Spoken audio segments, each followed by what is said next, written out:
আসসালামু আলাইকুম। স্বাগতম জানাচ্ছি আমাদের এমএস ওয়ার্ডের টিউটোরিয়ালের নতুন পর্বে। সো এই পর্বে আমরা দেখব এমএস ওয়ার্ডটিকে ব্যবহার করে কোন টুলস দিয়ে কিভাবে কাজ করতে হবে সম্পূর্ণ প্রসেসগুলো। সো ভিডিওটি মনোযোগ সহকারে দেখলে আপনারা খুব সহজেই এমএস ওয়ার্ড সফটওয়্যারটি দিয়ে আপনারা বিভিন্ন ধরনের কাজ সম্পর্কে জানতে পারবেন এবং এমএস ওয়ার্ডের কোন টুলস দিয়ে কিভাবে কাজ করে সম্পূর্ণ প্রসেসগুলো আপনারা শিখতে পারবেন। ওকে, সো সেজন্য আমরা প্রথমেই এমএস ওয়ার্ড সফটওয়্যারটিকে ওপেন করব। আর হ্যাঁ, যাদের কাছে এমএস ওয়ার্ড এই সফটওয়্যারটি নেই তারা চাইলে আমাদের এই ভিডিও ডিসক্রিপশন বক্সে একটি লিঙ্ক পাবেন, এমএস ওয়ার্ড সফটওয়্যার লিঙ্ক। আপনি চাইলে সেই সফটওয়্যারটিকে সেখান থেকে ডাউনলোড করে ব্যবহার করতে পারেন। ওকে, সো যাদের কাছে এমএস ওয়ার্ড সফটওয়্যারটা আছে তারা এখান থেকে আপনারা যে কম্পিউটার রয়েছে বা ল্যাপটপ রয়েছে, ল্যাপটপের যে স্টার্ট মেনু রয়েছে স্টার্ট মেনুতে চলে আসবেন। স্টার্ট মেনুতে আসার পর আপনারা এখানে দেখতে পাবেন যে অল প্রোগ্রাম একটা অপশন রয়েছে, এখানে ক্লিক করবেন।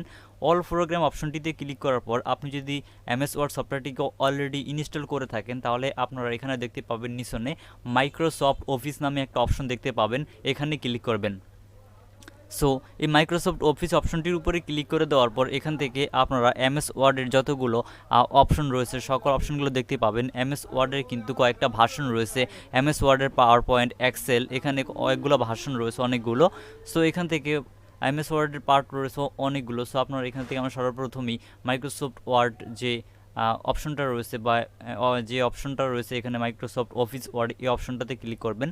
তাহলে এখান থেকে এই মাইক্রোসফট অফিস ওয়ার্ড এটা ওপেন হয়ে যাবে। সো আমরা এখন মাইক্রোসফট অফিস ওয়ার্ডে রয়েছি। এমএস ওয়ার্ডে কিন্তু কয়েকটা পার্ট রয়েছে, পাওয়ার পয়েন্ট, এক্সেল এবং আর অন্যান্য অংশ রয়েছে যে অংশগুলো আমরা নেক্সট ভিডিওগুলোতে দেখব। সো আমরা আজকের এই ভিডিওতে এখানে যে এমএস ওয়ার্ড যে অপশনটা আছে এই অপশনটা, এটা হচ্ছে এমএস ওয়ার্ডের যে মেন অপশন রয়েছে সেই অপশনটা। সো এখান থেকে কিভাবে কোন টুলস দিয়ে কাজ করতে হবে সম্পূর্ণ প্রসেসগুলো দেখতে পারবেন। ওকে, সো এখানে যে এমএস রয়েছে এটা হচ্ছে এমএস ওয়ার্ড 2007। সো আপনারা এটা লিঙ্ক প্লে স্টোর ইয়াতে পেয়ে যাবেন, আমাদের যে ভিডিও ডিসক্রিপশন বক্স রয়েছে সেখানে পেয়ে যাবেন। সো সেখান থেকে আপনি চাইলে এটাকে ডাউনলোড করতে পারবেন। আর যদি ডাউনলোড করতে কোনো সমস্যা হয় তাহলে আমাদের ফেসবুক পেজে নক দিয়ে আমাদের সাথে কন্ট্যাক্ট করে আপনারা এই সফটওয়্যারটি পেয়ে যাবেন। ওকে, সো আমরা সফটওয়্যারটিকে ওপেন করার পর আপনারা এখানে ঠিক এরকমই দেখতে পাবেন। সো তারপর এখানে অনেকগুলো অপশন দেখতে পাচ্ছেন, আপনার এখানে কিন্তু অনেক অপশন রয়েছে। সো সকল অপশনগুলো আপনাকে দেখাবো পার্ট টু পার্ট। সো আমরা এখান থেকে সর্বপ্রথম থেকে শুরু করি, যেহেতু আপনি একজন নতুন এমএস ওয়ার্ড সম্পর্কে আপনার কিছু জানা নেই। সো কোনটা দিয়ে কীভাবে কাজ করে সবগুলো দেখবো। সো জাস্ট ভিডিওটা মনোযোগ সহকারে দেখবেন। ওকে, সো এখান থেকে আমরা উপরের দিকে লক্ষ্য করলে দেখতে পাবো এখানে একটা অপশন রয়েছে। এখানে এই অপশনটাতে আমরা যদি ক্লিক করি তাহলে আমরা দেখতে পাবো এখানে অনেকগুলো অপশন রয়েছে। ওকে, সে অনেকগুলো অপশনের ভিতরে এখানে যে অপশনগুলো রয়েছে অপশনগুলো দিয়ে শুরু করি। সো এখানে সর্বপ্রথমে একটা অপশন রয়েছে নিউ নামে। আমরা যদি এই নিউ অপশনটিতে ক্লিক করি তাহলে আমাদের সামনে ঠিক এরকম একটা ইন্টারফেস ওপেন হবে। তারপর এখানে আমরা দেখতে পাবো যে ব্ল্যাঙ্ক অ্যান্ড রিসেন্ট একটা অপশন রয়েছে, এখানে একটা ক্লিক করা রয়েছে। এখানে রয়েছে ব্ল্যাঙ্ক ডকুমেন্ট এবং নিউ ব্লক পোস্ট। সো এখান থেকে নতুন একটা পেজ এখানে, অর্থাৎ এখানে যে নিউ অপশনটা রয়েছে এই নিউ অপশনটার মাধ্যমে আমরা নতুন একটা পেজ ওপেন করতে পারবো।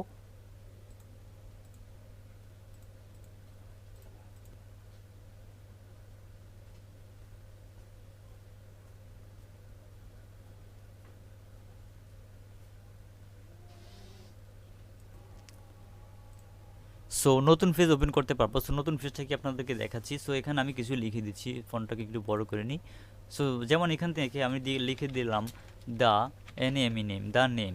দেন এখন আমাদের কিন্তু এটা একটা ফেজ রয়েছে, এখন এটা একটা ফেজ। এখন আমরা নতুন আরেকটা ফেজ তৈরি করতে চাচ্ছি এই একই এমএস ওয়ার্ড সফটওয়্যারটির ভিতরে। ওকে, সো এখান থেকে নতুন একটা ফেজ তৈরি করার জন্য আবারও ঠিক এই অপশনে চলে আসবো। এই অপশনটিতে আসার পর আমরা এখানে দেখতে পাবো যে নিউ নামে একটা অপশন রয়েছে, আমরা এই অপশনে ক্লিক করব। এই অপশনটির উপরে ক্লিক করে দেওয়ার পর এখান থেকে ব্ল্যাঙ্ক ডকুমেন্ট যে অপশনটা রয়েছে এই অপশনটাকে আমরা চুজ করব। দেন তারপর এখান থেকে আমরা পাশে দেখতে পাবো যে এখানে ক্রিয়েট নামে একটা অপশন রয়েছে। সো আমরা এই ক্রিয়েট অপশনটার উপরে একটা ক্লিক করব।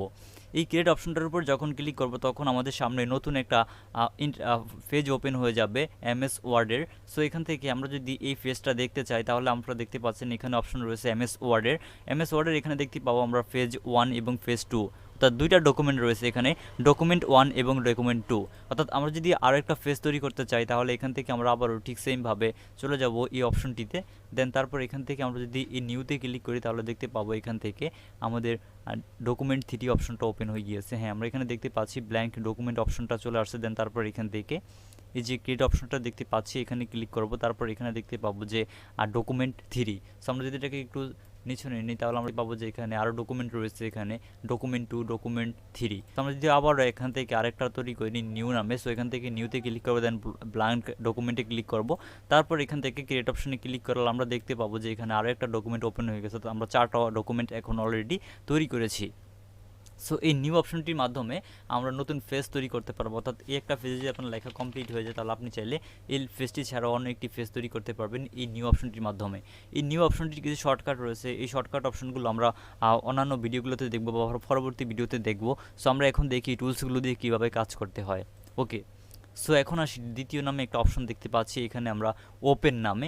সো আমরা যদি এই ওপেন অপশনে ক্লিক করি তাহলে এখান থেকে আমাদের সামনে ঠিক এরকম একটা ইন্টারফেস ওপেন হবে। সো এখান থেকে এই ওপেন অপশনটির মাধ্যমে আপনার যদি পুরানো কোনো ফাইল থেকে থাকে এমএস ওয়ার্ডের আপনার পিসিতে কিংবা আপনার যে ল্যাপটপ রয়েছে ল্যাপটপে পুরানো যদি কোনো এমএস ওয়ার্ডে কাজ করা ফাইল থেকে থাকে, যেটাকে ডক ফাইল বলা হয়, আপনার যদি এরকম কোনো ফাইল থেকে থাকে তাহলে আপনি এই ওপেন অপশনটির মাধ্যমে এখানে ওপেন করতে পারবেন। সো এখান থেকে ওপেন করার জন্য সেই ফাইলটিকে আমরা প্রথমে ওপেনে ক্লিক করব, দেন তারপর আমাদের ডেস্কটপে একটা ফাইল রয়েছে, আমরা সেই ফাইলটিকে ওপেন করতে চাচ্ছি। সো এখান থেকে ফাইলটিকে ওপেন করার জন্য আমরা এখান থেকে আমাদের যে ফাইলটা রয়েছে এখানে ফাইলটা আমরা দেখতে পাচ্ছি। সো আপনি যদি আপনার কোনো পুরানো ফাইল থেকে থাকে এমএস ওয়ার্ডের তাহলে আপনি সেই ফাইলটিকে খুঁজে নেবেন বা আপনার যে ফোল্ডারে সেই ফাইলটি রয়েছে সেই ফাইলটিকে সিলেক্ট করবেন। সো এখান থেকে আমাদের যে ফাইলটি রয়েছে সেটা হচ্ছে এখানে আমরা দেখতে পাচ্ছি। সো আমরা সেটাকে সিলেক্ট করে দিলাম। সিলেক্ট করে দেওয়ার পর আমরা এখানে দেখতে পাচ্ছি ওপেন নামে অপশন রয়েছে। সো আমরা এই ওপেন অপশনটির উপরে ক্লিক করব, তাহলে দেখতে পাবো আমাদের এখানে যে আমাদের পুরানো যে ফাইলটা রয়েছে সেই ফাইলটা ওপেন হয়ে গিয়েছে। সো আপনারা নিশ্চয়ই দেখতে পাচ্ছেন এখানে এই যে এমএস ওয়ার্ডের যে ফাইলটা আমাদের ছিল পুরানো ফাইল সেটা কিন্তু এখানে ওপেন হয়ে গিয়েছে। ঠিক সেমভাবে আপনি যদি আবারও এই ওপেন ফাইলে ক্লিক করেন তাহলে আবারও চাইলে আপনি অনেকটি ফাইল ওপেন করতে পারবেন। সো এখানে দেখতে পাচ্ছেন এখানে অনেকগুলো ফাইল রয়েছে। সো আমরা সেখান থেকে এই যে বোর্ড কোয়েশ্চেন টেস্ট যে ফাইলটা রয়েছে এই ফাইলটাকে ওপেন করব, সেজন্য ফাইলটাকে সিলেক্ট করলাম, দেন তারপর এই ওপেনে ক্লিক করলে আমরা দেখতে পাবো যে এই ফাইলটা ওপেন হয়ে গিয়েছে। ওকে, সো এই ওপেন অপশনটার মাধ্যমে আপনারা এভাবে ফাইল ওপেন করতে পারবেন। দেন তারপর নিচে একটা অপশন দেখতে পাচ্ছি সেভ নামে। আমরা যদি এই সেভ অপশনটাতে ক্লিক করি তাহলে এখান থেকে সেভ এবং সেভ অ্যাজ দুটো অপশন রয়েছে। আমরা যদি এই সেভে ক্লিক করি, এই সেভে যদি ক্লিক করি তাহলে আমাদের যে ফাইলটা রয়েছে এমএস ওয়ার্ডের ফাইল, আপনাদেরকে একটু প্র্যাকটিক্যালি আমি দেখাই। সো এখান থেকে আমি একটু দেখাই আপনাদেরকে প্র্যাকটিক্যাল। সো আমরা এগুলো কিছু সবগুলো ডিলিট করে দিলাম। ডিলিট করে দেওয়ার পর আমরা এখান থেকে একটা ফাইল নিয়ে নতুন করে আবার আপনাদের বোঝার সুবিধার্থে এখান থেকে নিউতে চলে আসলাম। দেন তারপর এখান থেকে মাইক্রোসফট ওয়ার্ডে একটা ফাইল নিলাম, দেন তারপর এই ফাইলটাকে তৈরি করলাম এখানে। ওকে, সো এখন আমরা এখানে এই ফাইলটাকে ওপেন এই ফাইলটাকে ওপেন করার পর আমরা এখানে মনে করেন যে আপনাদের জাস্ট দেখানোর জন্য কিছু লিখে দিলাম। ওকে, সো জাস্ট কিছু লিখে নিলাম। সো লেখার পর এখন এগুলোকে সেভ করার জন্য আমরা এখান থেকে এই যে অপশনটা সেভ অপশনটা রয়েছে এই সেভ অপশনে যদি ক্লিক করি তাহলে আমাদের যে ফাইলটা আমরা এখানে তৈরি করেছি এই ফাইলটাতে চলে আসবে। অর্থাৎ আমরা যদি এখান থেকে এটাকে ডিলিট করে দিই, যেমন আমি এখান থেকে এটাকে ডিলিট করে দিলাম। ডিলিট করে দেওয়ার পর আমি যদি এখন এই ফাইলটাতে ক্লিক করি, এই ফাইলটাকে ডিলিট করে দেওয়ার ওপেন করার পর এই ফাইলটাকে আমরা দেখতে পাবো যে এখানে আমাদের যে লেখাগুলো ছিল সেগুলো চলে আসছে। তার মানে আমরা যে লেখাগুলো এখানে লিখেছি এই লেখাগুলো সেভ অপশনটির মাধ্যমে সেভ করে রেখেছি। এবং আমরা যদি এটাকে আবার এখান থেকে এমএস ওয়ার্ডটাকে ক্লোজ করে দিই, এমএস ওয়ার্ডের যে ফেজটা রয়েছে ফেজটাকে ক্লোজ করে দিই, ফেজটাকে ক্লোজ করে দেওয়ার পর আমরা দেখতে পাবো যে ফেজটা চলে গিয়েছে। এবং আমরা যদি পুনরায় এই ফেজটাকে ওপেন করতে চাই তাহলে আমাদের যে এখানে যে ফেজটা সেভ করা রয়েছে সেই ফেজটা যদি ক্লিক করি তাহলে দেখতে পাবো যে আমার সেই লেখাগুলো চলে আসছে। ওকে, সো এখান থেকে আমরা যত লেখা লিখবো এখন এখান থেকে আমরা যা আর কিছু লিখবো লেখার পর এখন আমরা যদি শুধু এখান থেকে যে অপশনটা দেখতে পাচ্ছি এখানে যে সেভ অপশনটা, এই অপশনটাতে যদি ক্লিক করি তাহলে এটা সেই ফাইলেই সেভ হয়ে যাবে। অর্থাৎ যে ফাইলে আমাদের আগে লেখাগুলো ছিল সেই ফাইলেই আমরা যদি নতুন করে কোনো লেখা লিখতে চাই সেগুলো এখান থেকে যদি আবার এখান থেকে এই সেভে ক্লিক করি তাহলে এই লেখাগুলো সেই আগের লেখাগুলোর সাথে সেভ হয়ে যাবে। অর্থাৎ আমরা যদি এখান থেকে এই পেজটাকে ডিলিট করে দিই তাহলে আবার যদি এখান থেকে আমাদের সেই কাঙ্ক্ষিত ফোল্ডারটিকে ওপেন করি তাহলে দেখতে পাবো এখন নতুন করে যা লিখেছি সেগুলো কিন্তু এখানে রয়ে গিয়েছে। সো আমরা এখান থেকে দেখতে পেলাম যে এই যে সেভ অপশনটা ছিল এই অপশনটার কাজটা। ওকে, সো এখন আসি নিচে আরেকটা অপশন দেখতে পাচ্ছি যে অপশনটার নাম হচ্ছে সেভ অ্যাজ। আমরা যদি এই সেভ এজ অপশনটার উপরে ক্লিক করি তাহলে আমাদের সামনে ঠিক এরকম একটা ইন্টারফেস ওপেন হবে। অর্থাৎ আমাদের এখানে যে ফাইলটা রয়েছে, এখন নতুন করে আমরা এই ফাইলটাকে সেভ করার জন্য এখান থেকে আমরা সেভ অ্যাজে ক্লিক করব। ওকে, সো সেভ অ্যাজে ক্লিক করার পর আমাদের সামনে এখানে আমরা দেখতে পাবো অনেকগুলো অপশন ওপেন হয়ে গিয়েছে। তার মধ্যে সর্বপ্রথমে আমরা একটা অপশন দেখতে পাচ্ছি এখানে লোকেশন। সো আপনি যে ফাইলটা এখানে সেভ করতে চান, এই ফাইলটাকে আপনি কোথায় সেভ করতে চান, ডেস্কটপে কিংবা কোনো ড্রাইভে। সো আপনি যেখানে সেভ করতে চান সেখানে জাস্ট সেই জায়গাটা সিলেক্ট করে দিবেন। যেমন আমি এখান থেকে ডেস্কটপে সেভ করব, সেজন্য আমরা ডেস্কটপটা সিলেক্ট করে দিলাম। ডেস্কটপে সিলেক্ট করে দেওয়ার পর এখান থেকে আপনি দেখতে পাচ্ছেন যে ফাইল নাম নামে একটা অপশন রয়েছে। আপনি এখানে যা লিখেছেন এটা ফাইলটা একটা নাম দিতে পারেন। সো এখান থেকে আপনি একটা নাম দিয়ে দিবেন। সো আপনাদেরকে জাস্ট দেখানোর জন্য আমি টেস্ট টিউটোরিয়াল ওকে, সো এখান থেকে আমি টেস্ট টিউটোরিয়াল লিখে দিলাম।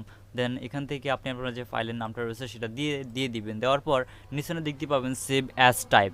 এখানে ডিফল্টভাবে ওয়ার্ড ডকুমেন্টে দেওয়া থাকে। সো এখান থেকে আপনি চাইলে এটাকে চেঞ্জ করতে পারবেন। এখানে পিডিএফ রয়েছে এবং অন্যান্য অপশনগুলো রয়েছে, যে অপশনগুলো একটু অ্যাডভান্স লেভেলের। এই অপশনগুলো আমরা পরবর্তী ভিডিওগুলোতে আলোচনা করব। ওকে, সো এখন আসি কীভাবে এটা সেভ করবেন। সো সেভ করার জন্য জাস্ট এখান থেকে ফাইল নামটা সিলেক্ট করা হয়ে গেলে এই যে সেভ অপশনটা দেখতে পাচ্ছেন, এই সেভ অপশনটাতে যদি ক্লিক করি তাহলে এই ফাইলটা সেভ হয়ে যাবে। ওকে, সো এই ফাইলটা সেভ হয়েছে কিনা দেখার জন্য আমরা এখান থেকে যে যে পেজটা রয়েছে এই পেজটাকে ডিলিট করব। সেজন্য আমরা এখান থেকে ক্লোজ অপশনে ক্লিক করব। এই ক্লোজ অপশনে ক্লিক করার পর এই পেজটা চলে যাবে। সো এখানে যতগুলো পেজ রয়েছে সকল পেজগুলো আমরা ডিলিট করে দিচ্ছি। সেখানে সবগুলো পেজ আমরা ডিলিট করে দিলাম। পেজকে ডিলিট করে দেওয়ার পর এখন এখান থেকে নতুন পেজটাকে ওপেন করব। সেজন্য আমরা ডেস্কটপে চলে আসলাম। ডেস্কটপে আসার পর আপনি এখানে দেখতে পাবেন যে টেস্ট টিউটোরিয়াল নামে একটা অপশন ওপেন হয়ে গিয়েছে বা এখানে একটা ফোল্ডার তৈরি হয়ে গিয়েছে। সো আমরা দেখতে পাচ্ছি এখানে সেই টেস্ট টিউটোরিয়াল ফোল্ডারটা আছে। সো আমরা যদি এখন এটার উপরে ক্লিক করি তাহলে দেখতে পাবো আমাদের এখানে যে লেখাগুলোকে আমরা সেভ করেছি সেই লেখাগুলো এখানে চলে আসছে। তো সেভ যে অপশনটা রয়েছে এই অপশনটা হচ্ছে একটা ফাইলের ভিতরে বারবার আপনি যা কিছু লিখবেন সেগুলো সেভ হবে। এবং সেভ অ্যাজ যে অপশনটা রয়েছে এই অপশনটা হচ্ছে পুনরায় আপনি এই ফাইলটিকে আবার নতুন একটা ফোল্ডারে বা নতুন একটা নাম দিয়ে সেট করতে পারবেন। এই হচ্ছে দুইটা অপশনের কাজ। দেন তারপর যে অপশনগুলো রয়েছে সেটা হচ্ছে প্রিন্ট অপশন। আমরা যদি এই প্রিন্ট অপশনটির উপরে ক্লিক করি তাহলে আমরা দেখতে পাবো এখানে অনেকগুলো অপশন রয়েছে। এই অপশনটির মাধ্যমে আমরা প্রিন্ট করার কাজে ব্যবহার করতে পারবো। অর্থাৎ প্রিন্টের যে অপশনটা রয়েছে এই অপশনটা আমরা পরবর্তী ভিডিওগুলোতে আলোচনা করবো। এখন এখানে যে অপশনগুলো রয়েছে এই অপশনগুলো কাজে লাগবে না। সো এই ছিল আমাদের এখানে যে অপশনগুলো ছিল বা ইম্পর্টেন্ট যে অপশনগুলো ছিল, সব থেকে গুরুত্বপূর্ণ এই অপশনগুলো। ওকে, সো আই হোপ আপনাদেরকে বোঝাতে পেরেছি।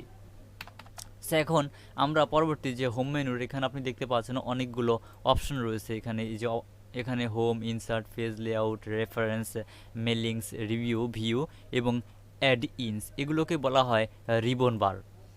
ওকে, সো এই অপশনগুলো এখানে যে আপনি অপশনটা দেখতে পাচ্ছেন এখানে উপর থেকে যে পাশাপাশি যে অপশনগুলো দেখতে পাচ্ছেন এটাকে রিবন বার বলা হয়। এবং এখানে যে অপশনটা দেখতে পাচ্ছেন এটাকে বলা হয় স্ক্রল বার। এবং নিচনে যে অপশনটা দেখতে পাচ্ছেন এটাকে বলা হয় হরিজেন্টাল বার। সো এখানে অনেকগুলো অপশন রয়েছে, এই অপশনগুলো প্রত্যেকটা অপশন আপনাদেরকে দেখাবো। সো এই অপশনগুলো আমরা পরবর্তী ভিডিওতে দেখাবো। সো পরবর্তী ভিডিওতে এই অপশনগুলো সম্পর্কে জানতে পারবেন। সো পরবর্তী ভিডিওটি আপনারা এই ভিডিও ডিসক্রিপশন বক্সে যে লিঙ্কটা রয়েছে সেই লিঙ্কে ক্লিক করেও দেখতে পারবেন। সো ভিউয়ার্স, এই ছিল মূলত আমাদের আজকের এই ভিডিও। আজকের এই ভিডিওটা ভালো লাগলে ভিডিওতে অবশ্যই লাইক দিতে ভুলবেন না এবং ভিডিওটা বুঝতে কোথাও কোনো সমস্যা হলে অবশ্যই আমাদেরকে কমেন্ট করে জানাবেন। সো দেখা হবে পরবর্তী ভিডিওতে। সে পর্যন্ত সবাই ভালো থাকবেন, সুস্থ থাকবেন। আল্লাহ হাফেজ।